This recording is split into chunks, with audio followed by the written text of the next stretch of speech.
రాష్ట్ర రాజకీయాల్లో ఒక వినూత్నమైన రీతిలో ఈరోజు అధికారంలో ఉన్న కూటమి ప్రభుత్వం, అట్లాగే తెలుగుదేశం పార్టీ జాతీయ అధ్యక్షుడు నారా చంద్రబాబు నాయుడు గారు, మన జనసేన పార్టీ అధినేత పవన్ కళ్యాణ్ గారు మరియు బీజేపీ నాయకులు అందరూ కలిసి ఈ రాష్ట్రాన్ని అభివృద్ధి పదంలో నడపాలా, అభివృద్ధి వైపు పరుగులు తీయించాలా, ఏ సంక్షేమ పథకాలైతే సూపర్ 6గా హామీలు ఇచ్చారో ఆ హామీలన్నింటినీ ఒక్కొక్కటిగా మనము అమలు చేయాలని తాపత్రయపడుతున్న నేపథ్యంలో ఈ రాష్ట్రంలో కూటమి ప్రభుత్వానికి, అట్లాగే నారా లోకేష్ గారి నాయకత్వానికి మద్దతు పెరుగుతున్న నేపథ్యంలో ఈ రాష్ట్రంలోని ప్రతిపక్ష పార్టీ అయిన వైఎస్ఆర్సీపీ అధ్యక్షుడు మరియు పులివెందుల ఎమ్మెల్యే జగన్మోహన్ రెడ్డి గారు తెగ బాధపడిపోతూ చిత్ర విచిత్రాలు చేస్తూ రకరకాల ఊర్లకు పోయి విన్యాసాలు చేస్తూ దాంతోపాటు 2 రోజులకు ఒకసారి ఒక ప్రెస్ మీట్ పెడుతూ తెగ హడావుడి చేస్తున్నారు. ఆయన ఏదో హడావుడి చేస్తే ప్రజలు ఆయన ఏదో గొప్పగా జనం కోసం పరిగెడుతున్నాడని భ్రమపడతారనే ఆయన భావన. ఆయన హడావుడి చేస్తే తెలుగుదేశం పార్టీ నాయకులు ఎక్కడ భయపడతారో అనే ఒక భావన, అట్లాగే కూటమి ప్రభుత్వం నాకు భయపడి పనిచేస్తుందనే ఒక భావనలో, ఒక భ్రమలో అతను ఉన్నాడు. అది వాస్తవం కాదు. ఇట్లాంటి అరాచక పాలకులకు తెలుగుదేశం పార్టీ కానీ, అట్లాగే మా నాయకుడు నారా లోకేష్ గారు కానీ ఎప్పటికీ భయపడరని చెప్పడానికే ఈరోజు ఈ ప్రెస్ మీట్ ముందుకు వస్తున్నాం. ఒక్కొక్కటిగా మాట్లాడతాం. ఈరోజు జగన్మోహన్ రెడ్డి గారు అంటున్నారు, ఆయన ఏదో జనం కోసం పరిగెడుతూ ఉంటే ఆయన ఆపుతున్నారట. 500 కన్నా మించి జనం రాకూడదు, నువ్వు ఎక్కడికి పోకూడదు అని బ్యారికేడ్లు పెడుతున్నారట. మేము ఒక్కటే సూటిగా ప్రశ్నిస్తున్నాం, జగన్మోహన్ రెడ్డి గారు మీరు సరైన పద్ధతిలో జనం దగ్గరికి పోతూ ఉంటే మీకు ఏ రోజైనా ఈ పాలన, ఈ ప్రభుత్వం అడ్డుపడిందా? మీరు చిత్ర విచిత్రాలు చేస్తున్నారు. నువ్వు పరామర్శించడానికి ఒక ఇంటికి పోతే ఆ చుట్టూరు వేల మందిని పోగు చేయడం, డబ్బులు ఇచ్చి మందు పోసి గంజాయి వాళ్ళందరికీ సరఫరా చేసి 30 ఏళ్ళ లోపల ఉన్న ఎంతో మంది యువకులను మీరు లోపరుచుకొని వారికి రకరకాల ప్రలోభాలకు గురి చేసి మీరు ఆ వేల మంది యువకులను మీ చుట్టూరు తిప్పుకొని, అబ్బా జగన్ అంటే అసలు సినిమా హీరో కన్నా గొప్పగా అట్రాక్షన్ ఉంది, ఆయన అంటే జనం పడి చేస్తున్నారనే ఒక భ్రమ కల్పించడానికి మీరు పరిగెడుతున్న నేపథ్యంలోనే మొన్న మీరే చూశారు, సత్తెనపల్లి దగ్గర ఒక ముసలాయన, ఆయన కాలు చక్రాల కింద ఎలా నలిగిపోయారో, ఇంతకన్నా దారుణమైన పరిస్థితి ఎక్కడైనా ఉందా? అలాంటి పరిస్థితుల్లో ఆయన మీటింగ్కి వచ్చిన జనం ఇబ్బంది పడుతున్నారని, ఆయన మీటింగ్కి వచ్చిన ప్రజలు చనిపోతున్నారని, ఆ మీటింగులను క్రమబద్ధీకరించడానికి పోలీసులు ఆంక్షలు పెడితే అదేదో జగన్మోహన్ రెడ్డిని ఆపడానికి, జగన్మోహన్ రెడ్డిని ప్రజల్లో తిరక్కడా చేయడానికి ప్రభుత్వం అడ్డుపడుతుందని ఆయన ఆరోపించడం నిజంగా ఇది అన్యాయం, దుర్మార్గం, అరాచకం. మీరు ఒక్కసారి గమనించండి, ఇదే వ్యక్తి గత 5 ఏళ్ల వైసీపీ పాలనలో సెక్షన్ 30 యాక్ట్ మీకు గుర్తునే ఉంటుంది, ఎప్పుడో బ్రిటిష్ కాలంలో భారతీయులను అణిచివేయడానికి ఉపయోగించిన సెక్షన్ 30 యాక్ట్ ని ఈ ఆంధ్రప్రదేశ్లో అమలు చేసిన మొట్టమొదటి ముఖ్యమంత్రి నువ్వు కాదా జగన్ అని మేము సూటిగా ప్రశ్నిస్తున్నాం. అట్లాగే ఆ సెక్షన్ 30 యాక్ట్ పెట్టుకొని కనీసం నడగల్లి కూడా నువ్వు ఎక్కడ ధర్నా కూర్చొనిలా, ఎక్కడ ఒక ర్యాలీ చేయనిలా, ఎక్కడ ఏ తెలుగుదేశం పార్టీ నాయకులను కనీసం కండువ వేసుకుని రోడ్డు మీద తిరిగే పరిస్థితి లేకుండా ఆ రోజు నువ్వు అటవిక అరాచక పాలన చేసి ఈ రోజు నువ్వేదో ఒక గొప్ప పరిపాలకుడు, నువ్వేదో చాలా న్యాయం చేసావు జనానికి, ఇప్పుడేదో అన్యాయం జరుగుతుందని నువ్వు అమాయకుల్లాగా మాట్లాడుతున్నావే, దీన్ని కాదా నిన్ను సైకో అనేది? నీ మనసంతా సైకోయిజం. నువ్వు చేసింది అరాచక పరిపాలన, నువ్వు బేగరంగా అందరిని ఇబ్బంది పెట్టావు, కానీ ఈ రోజు న్యాయమా? ఇది ధర్మమా? ఇది ఏంది చంద్రబాబు? నా మాట మా వారే వినరంట. ముఖ్యమంత్రి నువ్వైతే మీ వాళ్ళేంది నీది? రేపు మళ్ళా నిజంగా నువ్వు వస్తానని కలగంటున్నావు. నిజంగా నువ్వు వస్తే ముఖ్యమంత్రి నువ్వు అవుతావా, నీ వాళ్ళు అవుతారా? మా వాళ్ళు నా మాట వినరంటే ఏం చేస్తారు? ఇక్కడ సూటిగా ఒకటే చెప్పదలుచుకున్నాం. జగన్మోహన్ రెడ్డి ఈరోజు ఫ్రస్ట్రేషన్ లో ఉన్నాడు. జగన్మోహన్ రెడ్డి కనీసం ప్రెస్ మీట్ పెట్టడానికి నాయకులు దొరకట్లా. ఏ నాయకులైతే ఆమోదుల్లాగా ఇంత నోరేసుకొని మాట్లాడారో తెలుగుదేశం పార్టీ నాయకులు కానీ కార్యకర్తలు కానీ ఆ రోజు 5 సంవత్సరాల పరిపాలనలో కనీసం వాళ్ళు ఎవరు కూడా ఇప్పుడు అంతా కనుమరుగయ్యే పరిస్థితి. ఎవరు కూడా ఒక ప్రెస్ మీట్ పెట్టో రోడ్డు మీదకి వచ్చి మాట్లాడే పరిస్థితి లేకుండా పోయింది. కాబట్టి దిక్కులేని పరిస్థితుల్లో ఈరోజు జగన్మోహన్ రెడ్డి గారు ఈరోజు బయటకు వచ్చి ప్రెస్ మీట్ పెడుతున్నారు.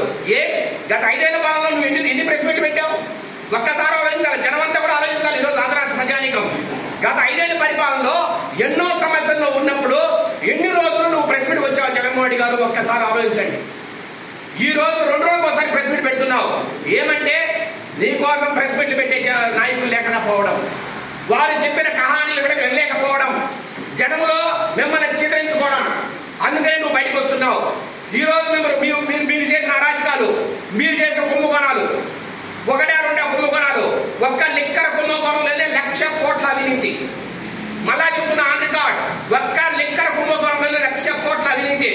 ఆ 1,00,000 కోట్లలో 40,000 కోట్లు ఒక్క ఈ రాజమండ్రి మిథున్ రెడ్డికే వచ్చాయి డబ్బులు.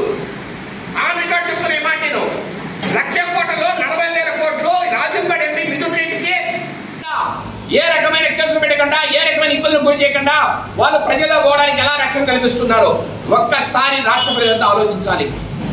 ఆయన ఏదో సినిమా డైలాగ్ చెప్తాడు, రప్ప రప్ప అంటాడు, అదేదో ఇట్ అంటాడు. సిగ్గులేదా జగన్మోహన్ రెడ్డి? మీ నాయన రాజశేఖర రెడ్డి బతికిన బతికేంది, నువ్వు చేసే పనులేంది? ఒక ప్రెస్ మీట్కి వచ్చి కూర్చొని ఒక నేషనల్ మీడియా ముందు, అట్లాగే ఆంధ్ర మీడియా ముందు ఇట్టంటావు ఏంటి అసలు? ఒక ముఖ్యమంత్రి చేయాల్సిన పని అది. సిగ్గు లేదా నీకు?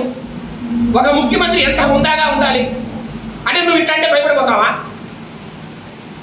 మీ నాయన వైఎస్ రాజశేఖర రెడ్డి, వాళ్ళ నాయన రాజారెడ్డి, ఇంకా వాళ్ళ నాయన పేరు ఏదైనా తెచ్చుకోండి, ఏడోడు భయపడేవాడు లేడు. తెలుగుదేశం పార్టీ 43 సంవత్సరాల చరిత్ర గల పార్టీ ఇది. ఎన్టీ రామారావు, మహానుభావుడు ఎన్టీ రామారావు గారు స్థాపించిన పార్టీ ఇది. ఆంధ్రలో ఆంధ్రప్రదేశ్కి వన్నెనిచ్చి ఈ రోజు లోకోత్తరమైన ఒక రోల్ పోషిస్తున్న శ్రీ నారా చంద్రబాబు నాయుడు గారు అధ్యక్షుడు ఉన్న పార్టీ ఇది. అట్లాగే యువతకు ఒక తలమానికంగా తన మెలుగుతూ, తన ఆశయాలతో, తన అభివృద్ధితో ఈ రాష్ట్రాన్ని అభివృద్ధి పదవులో నడిపిస్తున్న శ్రీ నారా లోకేష్ గారు నడిపిస్తున్న పార్టీ ఇది. మీకు భయపడతామా? మీకు తలచుతామా? మీరు ఎందుకు కళ్ళగంటున్నారు? ఒకడెవడో ఒక ఫ్లెక్సీ పెట్టుకుంటాడు, ఏదో ఇది గంగమ్మ జాతరలో కళ్ళకు వస్తామంటాడు. ఏందది? ఎంత జుగుప్సకరంగా ఉందని? అసలు డిగ్రీ అనేది ఉందా? ఇంకొకడెవడో వస్తాడు, జగన్ 2.0 అంటాడు. నువ్వు ఎప్పుడు అధికారంలోకి వచ్చేది? వచ్చే మాత్రం నువ్వేం పీకుతావు? నీ వల్ల ఏమవుతుంది? నువ్వేమి గత 5 సంవత్సరాలు ఏం పీకావు? మా నాయకుని అరెస్ట్ చేశావు. తెలుగుదేశం పార్టీ అధినేత నారా చంద్రబాబు నాయుడు గారిని 53 రోజులు జైల్లో పెట్టావు. రకరకాల నాయకులు అరెస్ట్ చేసి ఇబ్బంది పెట్టావు. మమ్మల్ని రోడ్డు మీద ఎక్కడ చేశావు. ఇంతకన్నా నువ్వేం చేయగలవు? విచారిస్తే మాత్రం నీ వల్ల ఏమవుతుంది? నువ్వు పులివెందుల రెడ్డి అయితే మేము రాజీపేట కట్టాం, మేమేం భయపడేవాళ్ళం కాదు మీకు. అది గుర్తుపెట్టుకో జగన్మోహన్ రెడ్డి. నువ్వు మేము అండగా ఉన్నాం తెలుగుదేశం పార్టీకి. ఇలాంటి ఎంతో మంది నాయకులు చాలా మంది అండగా ఉంటారు తెలుగుదేశం పార్టీకి. నారా లోకేష్ గారిని కానీ, నారా చంద్రబాబు నాయుడు కానీ నువ్వు ఏమి పీకలేవు. ఇంతకన్నా నేను ఎక్కువగా మాట్లాడలేదు ఏ ప్రెస్ మీట్లో కూడా. నీకు చెప్తుంటారా ఎక్కడ తెచ్చుకుందాం, లేదంటే నీ వడ్డీ మాటలు, లేదంటే నీ పక్కన సామంతరాజులు మిథున్ రెడ్డి కానీ, ఆగిపడి అమ్మనాయుడు కానీ, ఇంకొక రెడ్డి కానీ ఎవరైనా సరే రమ్మను, ఏడైనా తెచ్చుకుంటాం. ఎవడు భయపడేవాళ్ళు లేడు. మీరు అర్థం చేసుకోండి. నువ్వు పొద్దున్న లేచాంచి నువ్వు ఇట్లా ఓ పక్క రపరపలు గెప్పగెప్పలు ఇవన్నీ చాలా చూశాను నేను. మమ్మల్ని భయపడించేంత సత్తా నీ దగ్గర లేదు. అధికారంలో ఉన్నాం కాబట్టి, ప్రజలకు మేము రెస్పాన్సిబుల్ కాబట్టి ఇంతకన్నా మించి మాట్లాడితే బాగోదు కాబట్టి మాట్లాడట్లా. లేకపోతే ఏ స్థాయిలో నేను మాట్లాడగల సత్తా మా దగ్గర ఉందని గుర్తుపెట్టుకో జగన్మోహన్ రెడ్డి గారు. మీకు ఎవరికి భయపడేవాళ్ళం కాదు మేము. దయచేసి ఇప్పటికైనా మీ అవాకులు చవాకులు మానండి, ప్రతిపక్ష పాత్ర పోషించండి. మీరు ప్రజల్లోకి వెళ్ళి ప్రజల మనసును దోచుకోండి, కానీ తెలుగుదేశం పార్టీ నాయకులు భయపెడతామంటే మాత్రము మీ తాతతరం కూడా కాదని మరొక్కసారి మనవి చేస్తూ, మీరు చేసే స్కాములు, మీరు సంపాదించిన లక్షల కోట్లు మొత్తం బయటకు వస్తాయి. ఈరోజే నిన్న చూశాను నేను, హైకోర్టు స్టే రద్దు చేసింది, హైకోర్టు ముందస్తు బెయిల్ పిటిషన్ రద్దు చేసింది మిథున్ రెడ్డికి. నెక్స్ట్ మనోడే మిథున్ రెడ్డినే నెక్స్ట్ లోపలేసేది. ఇంకా ఎంతమంది ఉన్నారు ఈ మాదిరిగా? ఎందుకంటే మీరు చేసిన అరాచకలు అట్లాంటి. మీరు వేల కోట్లు సంపాదించారు, ప్రజల ఆరోగ్యంతో ఆడుకున్నారు. మీకు తెలీదా? ప్రజలకు తెలీదా? మిథున్ రెడ్డి కానీ పిఎల్ఆర్ కంపెనీ కానీ ఎంత దారుణంగా దోచేసిందో. కొన్ని లక్షల ట్రిప్పుల శాండ్ను, ఇసుకను ఇదే అన్నమయ్య జిల్లా నుంచి బెంగళూరు తరలించారు. మొత్తం 4-5 జిల్లాల్లో గ్రానైట్ ఎవరన్నా క్వారింగ్ చేయాలన్నా, లేదంటే మట్టి దొరకాలన్నా, శాండ్ దొరకాలన్నా, ఏం చేయాలన్నా సరే మీ పర్మిషన్ ఉండాల్సిందే.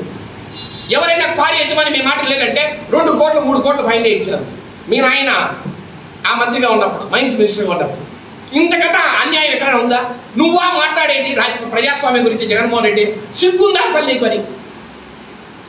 ఒక గంట మాట్లాడగలను నేను ఈ మాటలు మీరు చేసిన అరాచకాల మీద.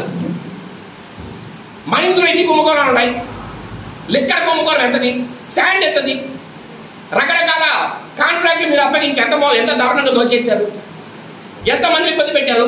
ల్యాండ్ టైటిలింగ్ యాక్ట్ అనే ఒక చెత్త యాక్ట్ తెచ్చి మీరు ఎంత ఇబ్బంది పెట్టాలని ట్రై చేశారు. దేవుడు దయ బాగుంది కాబట్టి ప్రజలంతా టీడీపీకి ఓట్లేసి ఊపిరి పీల్చుకున్నారు ఈరోజు. లేదంటే మీరు నుండి ఇంకోసారి 5 సంవత్సరాలు మీరే వచ్చింటే ఏంటి పరిస్థితి? ఆంధ్ర రాష్ట్ర పరిస్థితి సర్వనాశనం అయ్యేది కదా. మేము ఒక్కటే కోరుతున్నాం, ఆంధ్ర రాష్ట్ర ప్రజానీకానికి ఒక్కటే విజ్ఞప్తి చేస్తున్నాం, దయచేసి 2019 నుంచి 24 వరకు ఉన్న పాలన ఎట్లా ఉంది, ఇప్పుడు 24 నుంచి ఇప్పుడు దొరుకుతున్న పాలన ఒక్కసారి బేరీజ్ వేసుకొని మీరు ఒక్కసారి ఆలోచించండి. ఎంత ప్రజాస్వామికంగా, ఎంత అర్థవంతంగా అభివృద్ధి పదంలో నడిపిస్తున్న చంద్రబాబు నాయుడు గారిని, లోకేష్ గారిని మీరు ఆశీర్వదించాలని మరొక్కసారి కోరుకుంటూ అందరికీ వినమ్రంగా తెలియజేస్తూ సెలవు తీసుకుంటున్నాం. జై తెలుగుదేశం. కడప జిల్లాలోని మరిన్ని వార్తా విశేషాల అప్డేట్స్ కోసం మా SCN న్యూస్ ఛానల్ను తప్పకుండా చూడండి.